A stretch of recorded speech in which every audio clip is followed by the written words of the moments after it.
수험생 여러분 안녕하십니까? 부동산학 개론의 김하선입니다. 자, 오늘 1회차 부동산학 개론 모의고사 시험 문제 해설 강의 진행하도록 하겠습니다. 자, 1번 문제를 보면 부동산 학에 관한 설명 중 틀린 걸 골라라 하는 문제인데요. 이렇게 부동산 학에 관련된 문제가 나오면 부동산 학의 학문적 성격이라든지 접근 방법, 이념, 일반 원칙 이런 걸 가지고 문장이 구성이 된다라고 보시면 되거든요. 일단 1번 부동산 학은 부동산과 관련된 의사결정 과정을 연구하기 위하여 부동산의 법, 경제, 기술적 측면의 접근을 시도하는 종합적인 응용사회과학이다. 맞죠? 자, 부동산학은 부동산과 관련된 주변 학문에 영향을 받았기 때문에 종합과학의 성격, 또 현실의 부동산 문제 해결에 응용한다는 점에서 응용과학의 성격, 또 부동산은 학은 인간과 관련된 사회현상을 연구한다는 관점에서 사회과학의 성격을 갖는다라고 배웠던 기억 있지 않습니까? 자, 2번 부동산학의 접근 방법 중 의사결정식 접근 방법, 이 말 나오면 아주 전형적인 문장 표현이 뒤따라 나오죠. 바로 자기 이윤의 극대화, 인간은 합리적 존재, 이런 말 나올 수 있지 않습니까? 그래서 인간은 합리적 존재, 자기 이윤의 극대화를 목표로 한다. 아주 정확한 표현이죠. 3번 부동산학이 추구하는 가치. 보통 부동산학이 추구하는 가치를 한마디로 압축한다면 부동산학의 이념이라고 볼 수 있죠. 원래 이념은 일반 이념과 지도 이념이 구분되는데 보통 시험에는 일반 이념이 출제되고 있다라고 보시면 돼요. 그럼 일반 이념은 효율성, 형평성, 그리고 합법성 이념 세 가지로 구분이 될 수가 있겠죠. 이때 효율성은 사적 주체, 민간 부문과 관계가 있고 당연히 사익성과 연결이 된다. 또 형평성은 공적 주체, 정부라든지 공공부문이라고 말을 바꿀 수 있는 거고 당연히 공익과 연결성을 갖는다라고 볼 수가 있겠죠.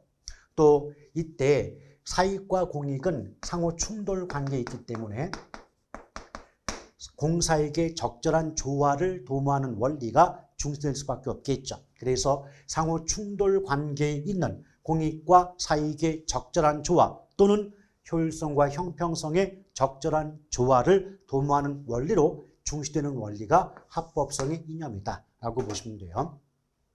그럼 3번을 보시면 민간 나왔죠. 민간은 사적 부문이니까 형평성보다는 효율성의 원리를 중시한다. 맞습니다. 4번 부동산학의 일반 원칙 중 안전성의 원칙은 거래 사고와 관련하여 중시되는 원칙까지는 좋았는데 안전성의 원칙은 경제성이 아니라 능률성의 원칙과 상충관계에 있다는 점을 꼭 기억하시길 바라겠습니다. 그래서 1번의 정답은 4번이고요. 나머지 5번은 읽어보시면 되겠고, 자, 2번 볼게요. 부동산의 개념 및 토지의 분류에 관한 다음의 설명 중 옳은 것 그랬는데 물리적 훼손이나 손상 없이 제거할 수 있는 물건은 기능상 하자의 유무에 관계없이, 즉 제거함으로써 기능상 하자가 발생하건 발생하지 않건 간에 무조건 정착물이 아닌 동산으로 본다는 뜻인데 잘못되어 있죠. 여러분 원칙적으로요. 토지 등에 부착된 물건을 별다른 훼손이나 손상 없이 제거할 수 있는 물건은 원칙적으로는 정착물이 아닌 동산으로 보는 게 맞죠.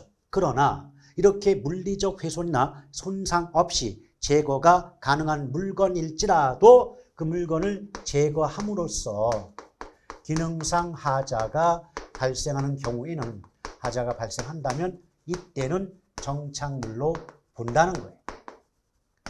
그런데 유무에 관계없이 정착물이 아닌 동산으로 본다고 하였기 때문에 틀렸죠. 자, 2번 나지란 토지에 건물이나 그 밖에 정착물이 없고 지상권 등 토지의 사용 수익을 제한하는 사법상 권리가 설정되지 않은 토지가 낮은데 앞에 공법이 붙었군요. 공법은 틀렸죠. 사법상 권리지 공법상 권리 아니에요. 3번 주상공 나왔죠. 우리 어떻게 배웠죠? 주거, 상업, 공업. 주상공이 나오면 무조건 따라붙는 단어가 택지라고 배웠던 기억 있지 않습니까? 따라서 주상공의 용도로 이용되고 있거나 이용 목적으로 조성된 토지는 택지가 맞아요. 그러므로 2번의 정답은 3번이 되는 거고 나머지 보죠. 대지는 일정한 용도로 제공되고 있는 바닥 토지. 자, 일정한 용도로 제공되고 있는 바닥 토지는 대지가 아니라 부지죠. 5번 필지는 하나의 지번이 붙는 토지다 까진 좋았는데 가격 수준이 비슷한 한 덩어리의 땅은 필지가 아니고 획지인 것이죠. 그래서 2번의 정답은 3번이 됩니다. 자, 3번 볼게요. 부동산의 자연적 특성과 그 파생 특징이 바르게 연결된 것 그랬죠. 첫 번째 부동성 써놓고 토지의 가격이나 수익이 개별적으로 형성이 되어 일물일가의 법칙이 배제가 되고 상품 간 대체 관계가 제약된다. 아주 전형적인 개별성과 관련된 표현 아닙니까? 따라서 개별성이란 물리적 측면은 토지의 위치, 형태, 면적이거든요. 그럼 위치, 형태, 면적의 물리적 관점에서 완벽히 동질적인 똑같은 토지는 존재할 수 없다는 특성이 개별성이고, 그럼 토지마다 다르니까 A 토지와 B 토지를 대체하기가 어렵기 때문에 대체 가능성이 존재하기 어렵다. 그래서 다른 말로 개별성을 물리적 비대체성이라고 배웠던 기억도 있을 겁니다. 자, 2번 영속성. 토지는 가치 보존력이 우수하여 투자의 대상으로 선호되며 원칙적으로 감가상각 이론의 적용이 배제된다. 정확히 맞죠. 답은 2번이고요. 나머지 볼게요. 부증성 때문에 토지는 생산 공급이 될 수 없다고 배웠어요. 그럼 토지의 양을 증가시킬 수 없기 때문에 토지의 물리적 공급 곡선이 수직선이지 경제적 공급 곡선이 수직선이 되는 건 아니죠. 또 공급 곡선이건 수요 곡선이건 곡선이 수직선의 모습을 보이면 완전 비탄력적이라는 것은 기억하고 계시지 않습니까? 자, 4번 개별성. 임대차 시장의 발달 근거 직조환원법의 근거. 이건 영속성이죠. 자, 5번 영속성 써놓고 부동산 시장을 지역적, 국지적 시장으로 만들며 부동산 활동에 있어 임장활동 및 정보활동이 요구된다. 우리 수업 배우실 때 임장활동, 정보활동, 국지 이런 단어가 나오면 이건 이미 정답이 정해져 있는 거예요. 부동성이죠. 자, 그래서 3번의 정답은 2번이 됩니다. 4번 볼게요. 수요와 공급에 관한 설명 중 옳은 건데 수요란 일정 기간 동안 일단 문장 속에 기간자가 붙으면 플로우, 유량 개념이라고 배운 적이 있을 거고요. 재화와 서비스를 구매하고자 한다. 구매하고자 한다는 건 이미 샀다는 뜻이 아니라 앞으로 사려고 한다는 의미가 되기 때문에 사전적 개념임을 알 수가 있죠. 그런데 부동산 수요는 반드시 지불 능력, 다른 말로 구매 능력을 갖춰야 되기 때문에 유효 수요이어야 하는 거지 유효 수요일 필요가 없다는 말이 잘못됐죠. 자, 2번 잠재 수요란 구매 의사, 사고 싶은 마음은 물론이고 지불 능력, 살 수 있는 능력까지 갖추었다. 이건 잠재 수요가 아니라 유효 수요의 의미를 담고 있겠죠. 3번 수요 곡선은 일반적으로 원점을 향해 볼록한 우하향 곡선의 모습을 보이며 이는 소득 효과와 대체 효과의 합성작용인 가격 효과 때문이다. 정확히 맞습니다. 정답 3번이고요. 나머지 시장 공급 곡선은 개별 공급 곡선의 수직적 합이 아니라 수평적 합이에요. 일단 수요 곡선과 공급 곡선을 막론하고 곡선은요 크게 개별 곡선과 시장 곡선으로 구분이 됩니다. 개별 곡선과 시장 곡선으로 구분이 되죠. 그래서 여기 가운데에 수요와 공급만 집어넣으면 돼요. 개별 수요 곡선이 있다면 개별 공급 곡선도 있고요. 시장 수요 곡선이 있다면 개별 공급, 시장 공급 곡선도 존재하는 거죠. 그런데 시장 곡선은 수요 공급을 막론하고 개별 곡선을 수평으로, 자, 수평으로 합해주면 이것이 시장 곡선이 된다는 점을 함께 기억할 필요가 있는 거고요. 더불어 곡선의 기울기를 따지면 수요 공급 곡선을 막론하고 시장 곡선의 기울기보다 개별 곡선의 기울기가 커요. 그럼 이 말을 뒤집어 말하면 시장 곡선의 기울기는 개별 곡선의 기울기보다 완만하다라고 말할 수 있는 거고요. 근데 곡선의 기울기와 탄력성의 크기가 반비례 관계인 건 아시죠? 따라서 기울기가 큰 쪽이 반대로 탄력성은 작게 됩니다. 그래서 탄력성을 따지면 시장 곡선의 탄력성, 자, 시장 곡선의 탄력성이 개별 곡선의 탄력성보다 크다고 볼 수가 있겠죠. 그러니까 압축하면 기울기는 시장보다 개별이 크고 반대로 탄력성은 시장이 개별보다 탄력성이 크다. 이렇게 기억하시면 되네요. 자, 5번 공급 곡선은 일반적으로 우상향하는 모습을 보이며 개별 공급 곡선의 기울기보다 시장 공급 곡선의 기울기는 상대적으로 가파른 게 아니고 완만하다 그랬어요. 다시 한번 반복해요. 곡선의 기울기는요, 수요 곡선이건 공급 곡선이건 막론하고 시장 곡선의 기울기가 개별 곡선의 기울기보다 작죠. 근데 기울기가 작다는 걸 기울기가 완만하다고 얘기할 수 있는 거예요. 그러므로 4번의 정답은 3번이 됩니다. 5번 볼게요. 경제 변수들 중에서 유량 변수에 해당하는 것 그랬습니다. 일단 이 말을 뒤집어 말하면 절량 변수가 아닌 걸 고르시면 되잖아요. 절량 변수가 아닌 걸 골라보라. 이런 문제와 같죠. 그럼 우리가 알고 있는 절량 변수는 대표적으로 제자가 통부인이죠. 제자가 통부인. 자, 재는 뭐죠? 재고죠. 자는 자산, 가는 가치 또는 가격, 통은 통화량, 부는 부채, 인은 인구. 이렇게 6가지가 대표적인 절량 변수에 해당이 됩니다. 1번은 재고자 붙었으니까 절량이고 2번의 통화량 절량이죠. 잠깐 3번 건너뛰고 4번의 자산 가치가 나왔으니까 절량이고 원가 방식을 평가한 건물의 감정평가에도 가격에 해당되고 또 가치에 해당되니까 절량이죠. 그러므로 유량 변수는 3번 부동산 투자자의 순영업소득 하나뿐이 없어요. 정답은 3번입니다. 자, 6번 볼게요. 수요의 변화 및 수요량의 변화에 관한 설명 중 옳은 걸 골라볼래 그랬는데요. 여러분 아시잖아요. 수요량의 변화건 공급량의 변화건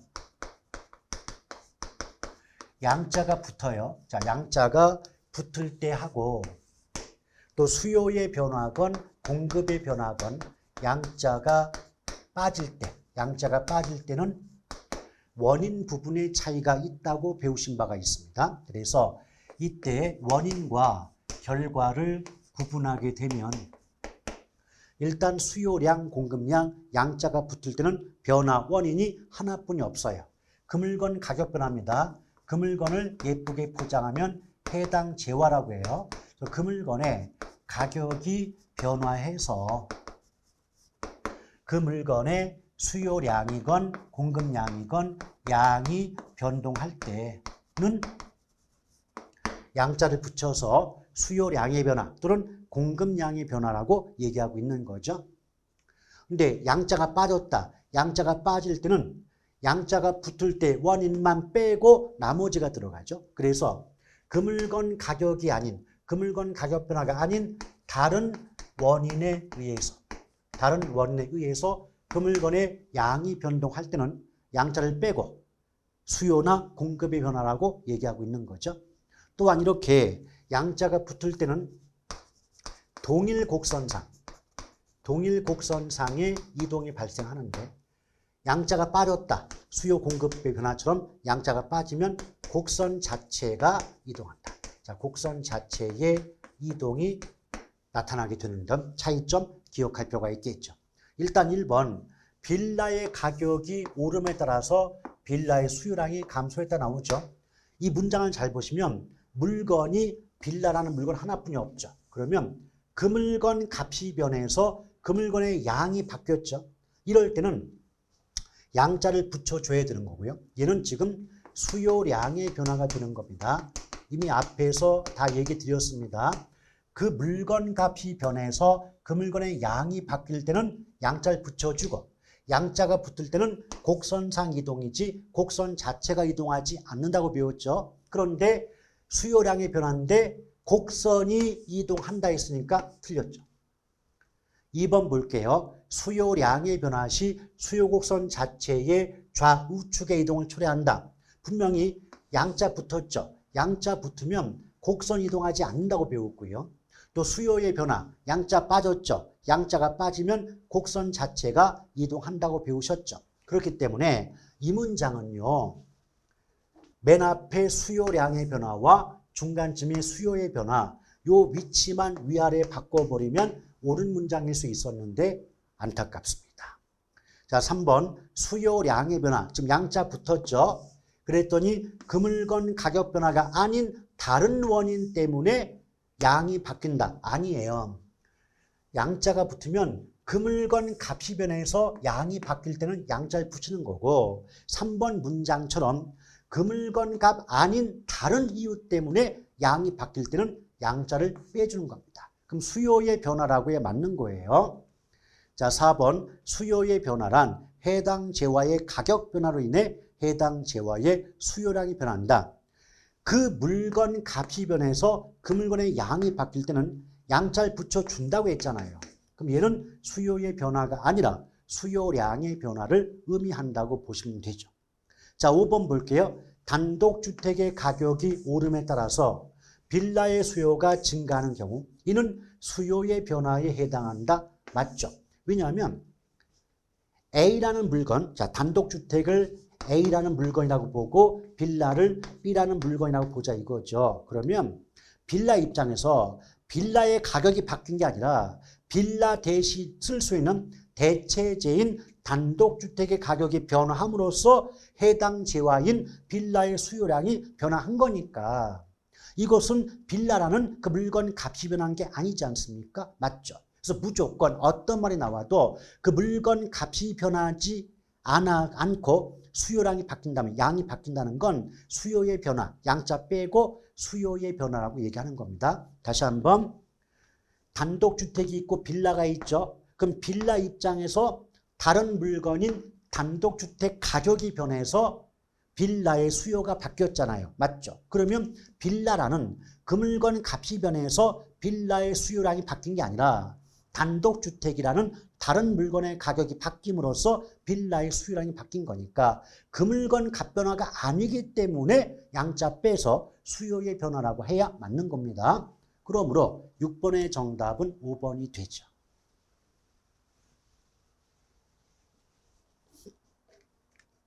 7번 볼게요. 우하향하는 수요 곡선과 우상향하는 공급 곡선을 갖는 아파트 시장에서 수요가 증가하고 공급도 증가한다 그랬죠. 이때 여러분 잘 봐요. 수요는 사는 쪽이죠. 사는 쪽. 공급은 파는 쪽이죠. 그럼 생각을 해보세요. 사는 쪽도 늘어나고 파는 쪽도 늘어난다면 자동적으로 거래량 자체는 증가하지 않을까요? 맞죠? 이처럼 수요와 공급, 수요 공급의 변화 방향과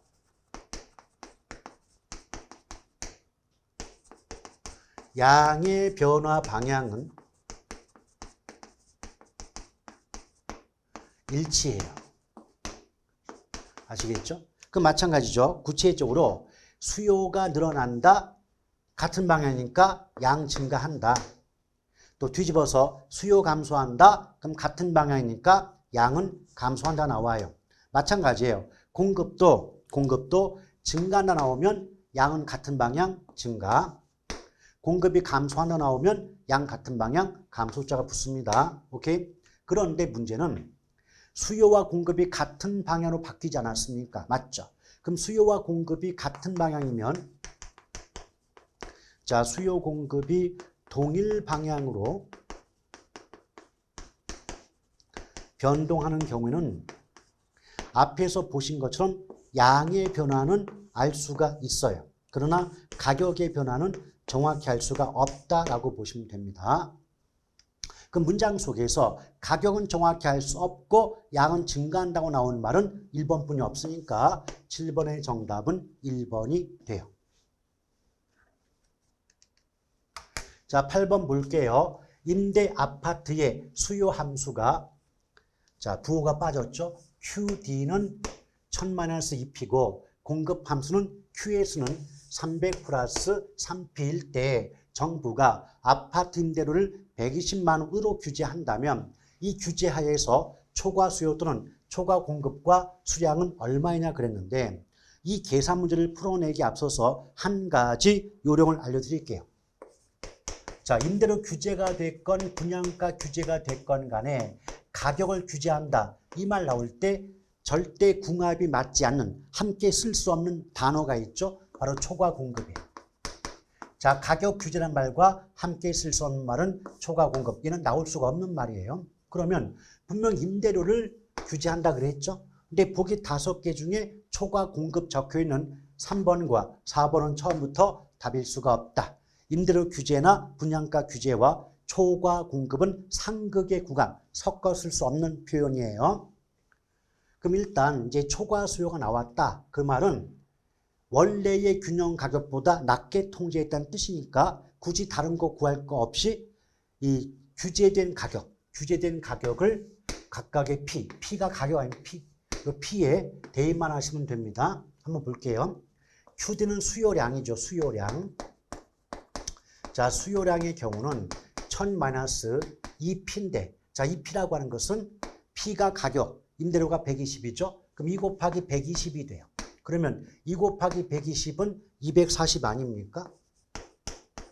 그럼 1000에서 240 빼면 수요량이 760이 나온다라고 보시면 되겠고 같은 방법으로 QS. 자, QS는 공급량이죠. S는 서플라이 공급량이에요. 자, QS의 경우는 지금 공급 함수가 300 플러스 3P인데 이 P가 임대료가 120이란 말이에요. 그럼 3 곱하기 120은 3는 3, 3이 6이니까 360이고 그럼 300 더하기 360은 660이죠. 그러면 수요량이 공급량보다 100만큼 많겠죠. 따라서 정답은 초과 수요 100이다 라고 보시면 됩니다. 자, 9번 볼게요. 탄력성에 관한 다음의 설명으로 옳은 겁니다. 수요의 가격 탄력성이란 수요량의 변화율에 대한 가격의 변화율을 말한다. 앞뒤가 바뀌었죠. 가격이 바뀔 때 수요량이 얼마만큼 변동하는가를 구하는 값이 수요의 가격 탄력성이기 때문에 앞뒤가 바뀌었습니다. 2번 수요의 교차 탄력성이 0보다 크면 보완제가 아니라 대체제입니다. 그래서 이제 조금 정리를 해보면 자, 교차 탄력성 있죠. 교차 탄력성 기준값이 0인데 이 값이 0보다 크면 대체제에 교차 탄력성이 0보다 작으면 보완제에 해당이 된다. 기억하시면 되겠고요. 자, 3번 볼게요. 수요의 소득 탄력성이 0보다 작으면 정상제가 아니라 열등제예요. 역시 정리해보면 소득 탄력성도 기준값은 0입니다. 이 값이 0보다 크면 우등제인데 우등제를 다른 말로 정상제라고도 얘기할 수 있고요. 또 뒤집어서 소득 탄력성이 0보다 작으면 열등제에 해당이 됩니다. 자, 4번 탄력성이란 자극에 대한 반응의 정도를 측정하는 지표로 종속변수가 결과고요. 독립변수가 원인이에요. 그럼 이걸 해석해보면 결과가 변화할 때 원인이 얼마만큼 변화함을 의미한다. 이게 앞뒤가 안 맞지 않습니까? 그래서 원인이 변동할 때 결과가 얼마만큼 변동하는가를 구하는 값이 탄력성이 되기 때문에 종속변수와 독립변수의 위치가 바뀌어야 돼요.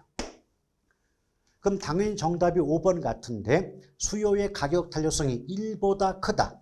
일단 가격 탄력성은 기준값 1이에요. 그래서 가격 탄력성이 1보다 크다는 건 탄력성이 크다. 탄력적임을 알 수가 있는 거고요. 제가 앞에서 뭐라 그랬죠? 탄력성의 크기와 곡선의 기울기는 반대라고 했죠. 그럼 탄력성이 크면 반대로 곡선의 기울기는 작죠. 근데 기울기가 작다는 말을 다르게 바꾸면 기울기가 완만하다라고 말할 수 있지 않겠습니다. 따라서 9번의 정답은 5번이 됩니다.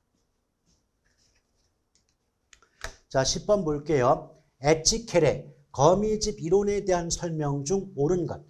1번 농수축산물이나 건물 등 생산에 장기간이 소요되어 수요 탄력성이 비탄력적인 재화에 적용되는 동태적 균형 분석 이론이다. 언뜻 보면 그럴듯해 보이지만 틀렸죠. 왜?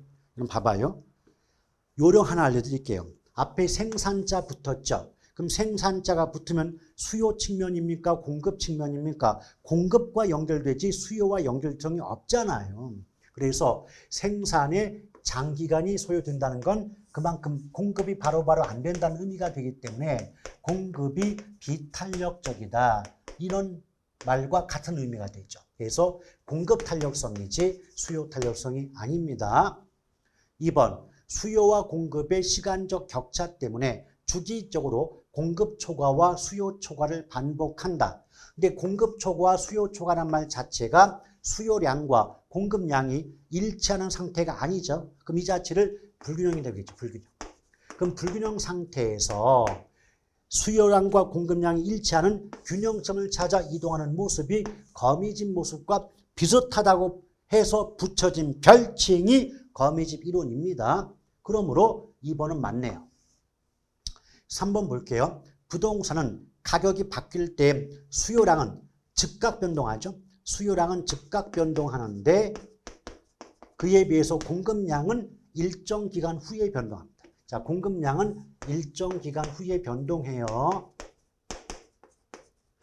그 말은 결국 이 문장 속에서 나머지는 그대로 내버려 두고 수요량과 공급량의 위치만 바꿔준다면 맞는 문장일 수 있다는 거죠.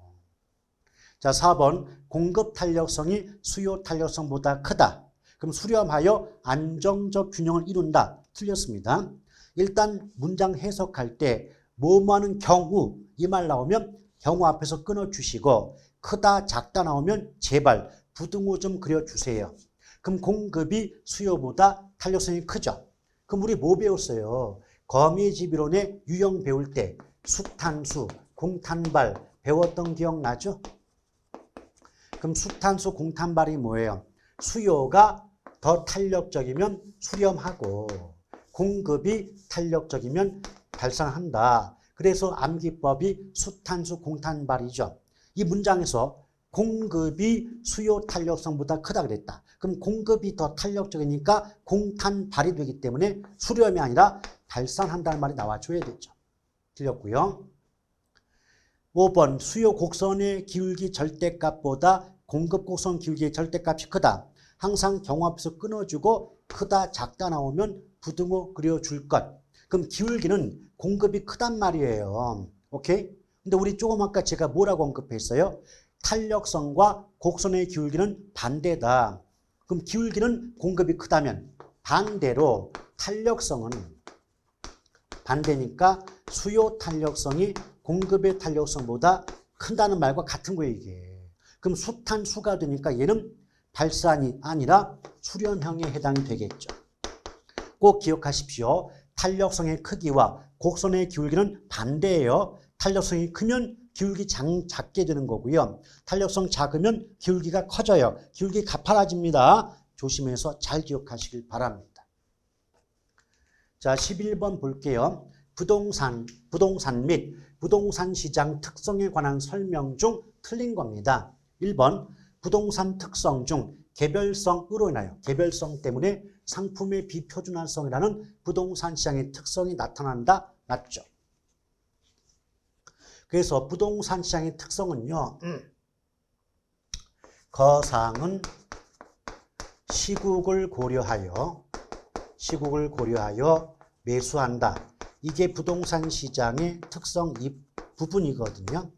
근데 거가 뭐냐면 거래의 비공개성 또는 은밀성이라고도 합니다. 상이 뭐죠? 상품의 비표준화성이에요.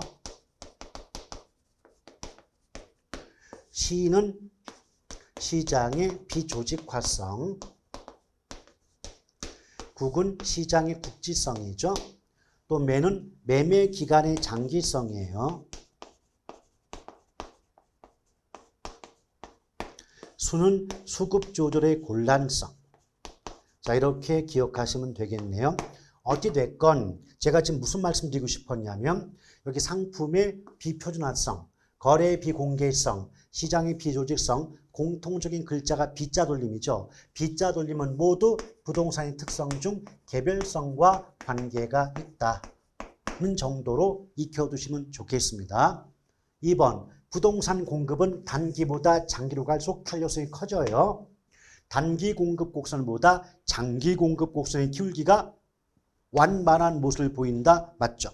다시 한번 강조합니다. 탄력성과 곡선의 기울기는 반대입니다. 그럼 탄력성이 클수록 기울기가 작아지고 완만한 모습을 보인다. 3번, 부동산의 고가성은 워낙 비싸니까 아무나 부동산 시장에 진입, 들어오기가 어렵기 때문에 진입 장벽이 되는 거고 그 결과 부동산 시장의 참여자는 소수가 되겠죠. 부동산 시장은 거래 정보가 공개되기 어렵기 때문에 정보 수집에 많은 비용이 수반되고 수집된 정보가 믿을만하지 못하다는 거죠. 5번, 부동산 시장은 자원 배분 및 소득 재분배의 기능을 수행한다. 소득 재분배는 조세 기능이지 시장의 기능이 아니에요. 자, 그래서 11번 정답은 5번이고요. 자, 12번. 효율적 시장에 관한 다음의 설명 중 틀린 건데 효율적 시장이란 새로운 정보가 지체 없이 시장 가치에 반영된 시장 맞고 또 시장 가치에 반영되는 정도가 효율성의 정도는 시대, 국가, 지역에 따라 달라요. 또 준강성 효율적 시장은 현재 공표된 정보를 활용하여 정상 이상의 이윤, 정상 이상의 이윤이니까 그 자체가 초과 이윤이죠. 그 초과 이윤을 획득할 수 없는 시장이 준강성인데 있다고 했기 때문에 틀렸습니다. 우리가 효율적 시장은 크게 약성 효율적 시장, 준강성 효율적 시장, 강성 효율적 시장 등으로 구분할 수 있는 것 알고 계시죠? 여기서 정보가 있죠. 정보가 공개된 정보, 다시 말하면 가치에 반영된 정보가 있을 거고 아직 가치에 반영되지 않은 정보가 있겠죠. 또 가치에 반영되지 않은 정보를 이용해서 다른 투자자 이상의 초과 이윤을 획득할 수 있는 경우가 있겠습니다. 일단 약성 효율적 시장은 과거 정보가 가치에 반영됐고 따라서 과거 정보에 대한 기술적 분석을 통해서는 초과 이윤을 얻을 수 없어요. 그러나 아직 현재 정보나 미래 정보는 가치에 반영되지 않았기 때문에 이런 정보를 이용했을 때는 초과 이윤 얻을 수 있는 시장이 약성이에요. 그럼 준강성은 약성을 포함하니까 과거 정보와 현재 정보까지도 가치에 반영된 시장이고 따라서 현재 등 정보에 대한 기본적 분석을 통해서는 초과 이윤을 얻을 수 없는 시장이죠. 그에 비해서 아직 미래 정보는 가치에 반영되지 않았으니까 초과 이윤 얻을 수 있는 시장이고요. 자, 강성은 약성과 준강성 모두 포함합니다. 그러니 과거, 현재 정보는 물론이고 미래, 즉 모든 정보가 가치에 반영됐기 때문에 가치에 반영되지 않은 정보가 없죠. 그래서 어떠한 정보를 가지고도 어떠한 분석을 통해서도 초과 이윤을 획득할 수 없는 시장이 강성이 되겠고 또 강성 효율적 시장은 완전 경쟁 시장에 가장 부합하다. 자, 이렇게 볼 수가 있겠어요. 자, 정답 3번이고요. 자, 통상적으로 부동산 시장과 주식시장 등은 준강성 효율적 시장의 유형까지 나타난다고 봅니다. 자, 13번 지대론이죠. 가장 옳지 못한 것. 마르크스의 절대지대설에 따르면 지대는 토지의 사적 소유 자체로 인하여 발생하므로 한 계지 밖에서도 토지 소유자가 요구하면 지대가 발생한다. 맞죠?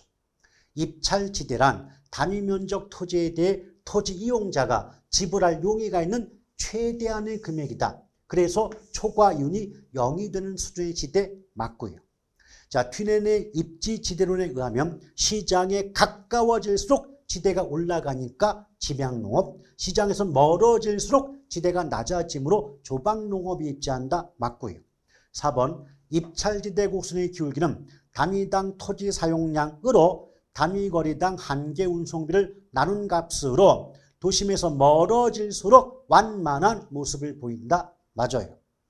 자, 5번 보시면 리카도는 비옥도에 따른 수학액의 차액이 지대가 된다고 주장했다. 그래서 그의 주장을 차액지대설이라고 합니다만은 리카도는 고전학파입니다. 고전학파는 지대가 고가를 결정한다고 한 게 아니라 고가가 지대를 결정한다 그랬어요. 따라서 지대와 고가의 위치가 바뀌었습니다. 정답은 5번. 14번 볼게요. 크리스탈러의 중심지 이론에 관한 설명 옳은 건데 최소 요구치가 재화의 도달 범위보다 작은 경우 항상 문장 해석할 때 경우 앞에서 끊어지고 크다 작다 나오면 부등호 그려주실 것.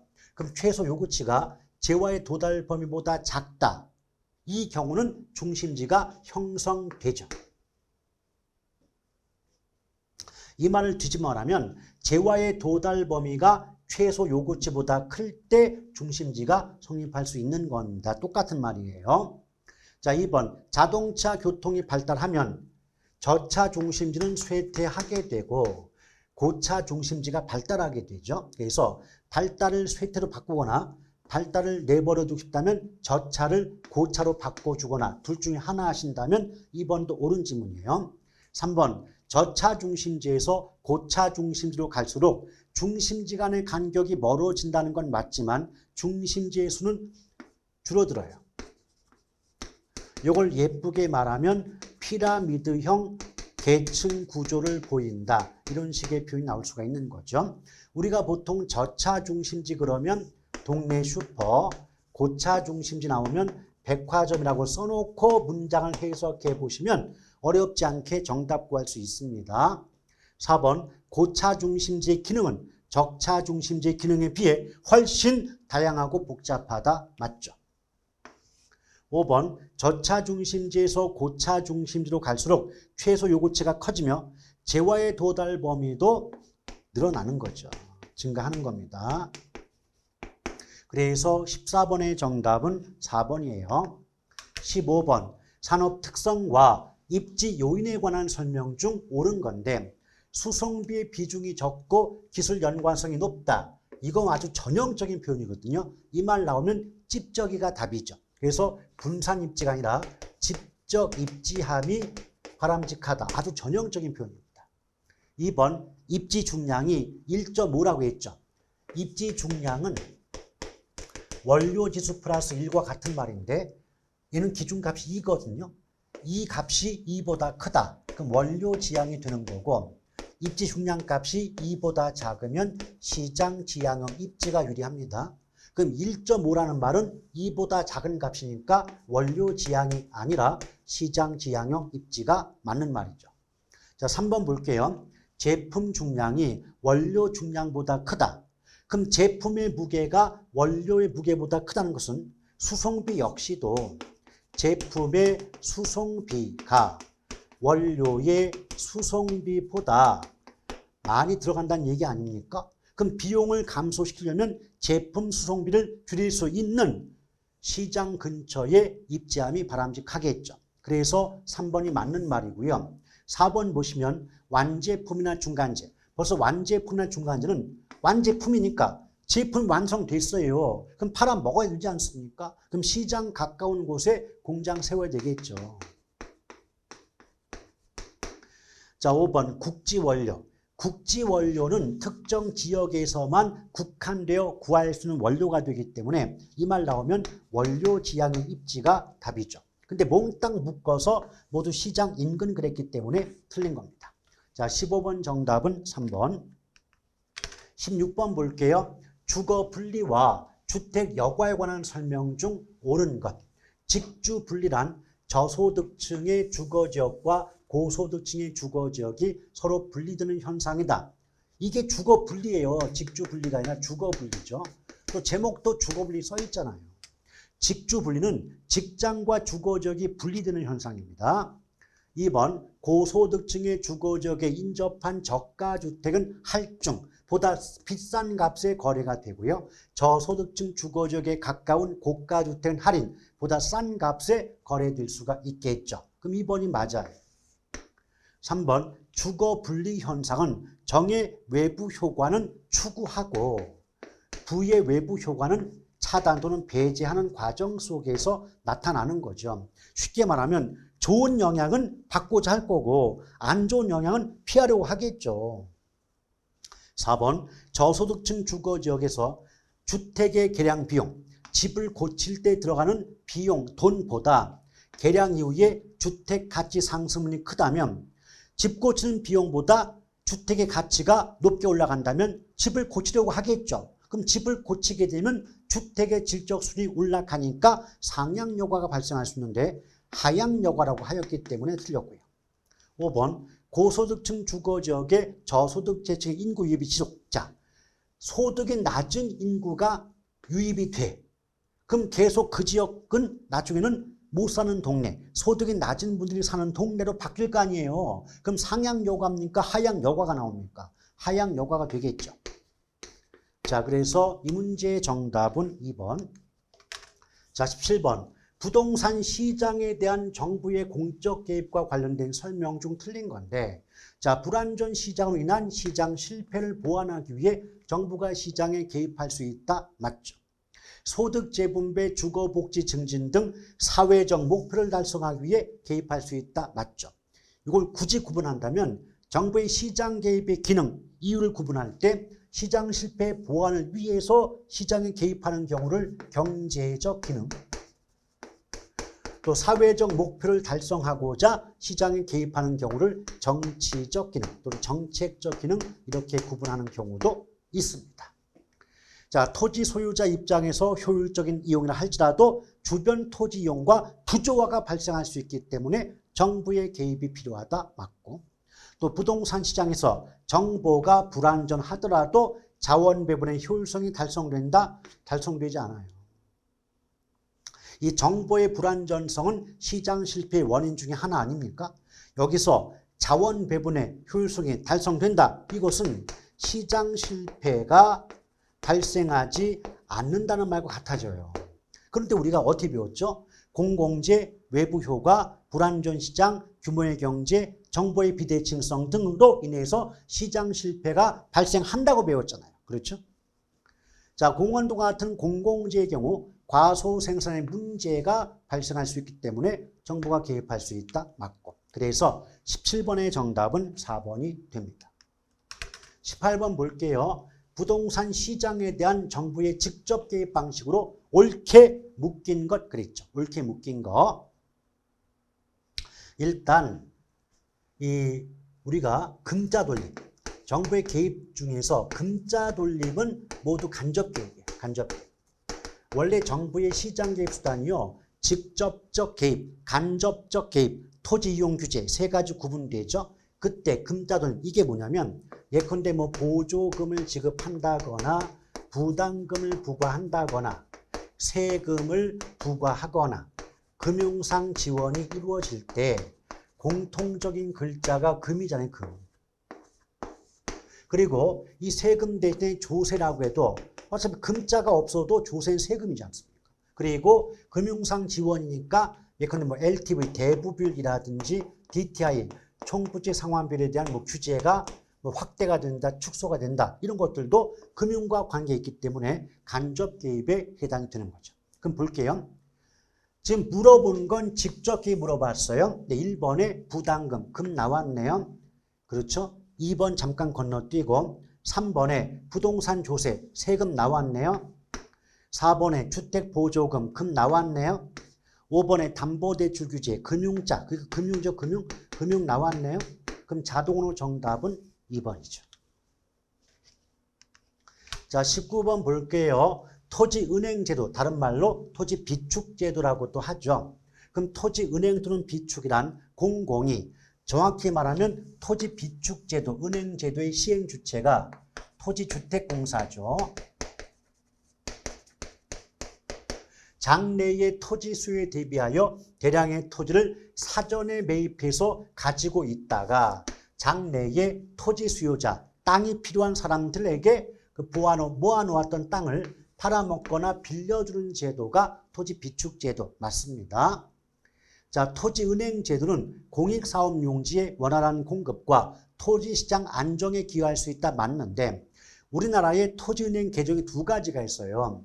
공공개발용 토지은행과 수급조절용 토지은행 개정 두 가지가 구분되는데 말 그대로 공공개발용은 공공개발 용도의 땅을 매입해서 비축해 놓는 거니까 그만큼 공익사업용지에 원활한 공급이 가능할 수 있는 거고 수급조절용은 수요와 공급을 조절할 목적으로 토지를 비축해 놓으니까 토지시장 안정에 기여할 수 있다. 또는 집가 상승을 억제할 수 있다.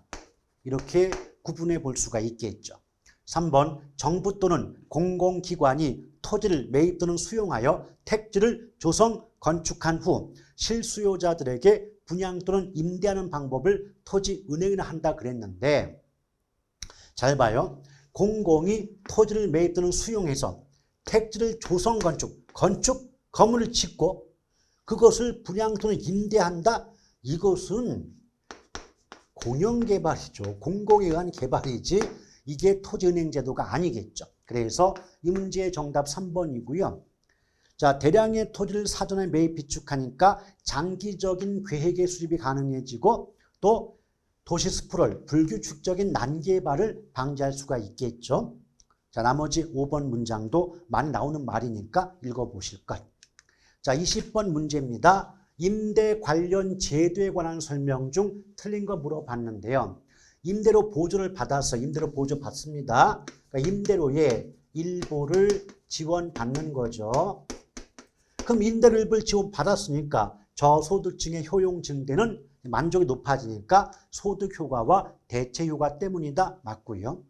임대료 보조 시, 자, 임대료 보조 나왔죠. 조심할 것. 단기는 수요 증가, 장기는 공급 증가합니다. 꼭 구분해서 기억하시길 바래요. 3번 주택 바우처를 지급하는 대신 임대료의 일부를 현금으로 돈으로 지급한다. 그럼 그 돈을 받은 사람은 만족이 커요, 작아? 여러분 생각해봐요. 명절 때 돈 받고 싶냐, 선물 받고 싶냐, 상품권 받고 싶냐, 골라봐. 그럼 100이면 100다 돈 이러잖아요. 현금 박치기요.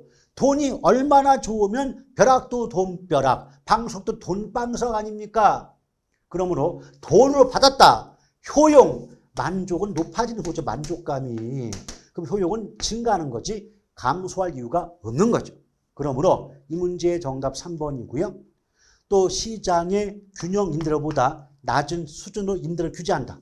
그 월세를 규제하니까 임대인, 임대주택 공급자 입장에서는 임대 수입이 낮아져요. 그럼 수익성이 악화되니까 좋은 자리에 쓰지 않을 것이기 때문에 임대주택의 질적인 수준이 저하되죠. 그럼 주택 입장에서는 질적인 수준이 떨어지겠지만 그 집에 사는 임차인, 세입자 입장에선 주거 환경이 악화된다라고 말할 수 있는 거고요. 또 임대를 보조를 받기 전보다 보조를 받은 이후에는 임대주택 이외에 다른 재화의 소비가 증가하는 모습을 보인다. 그러니까 월세 일부를 지원받았다.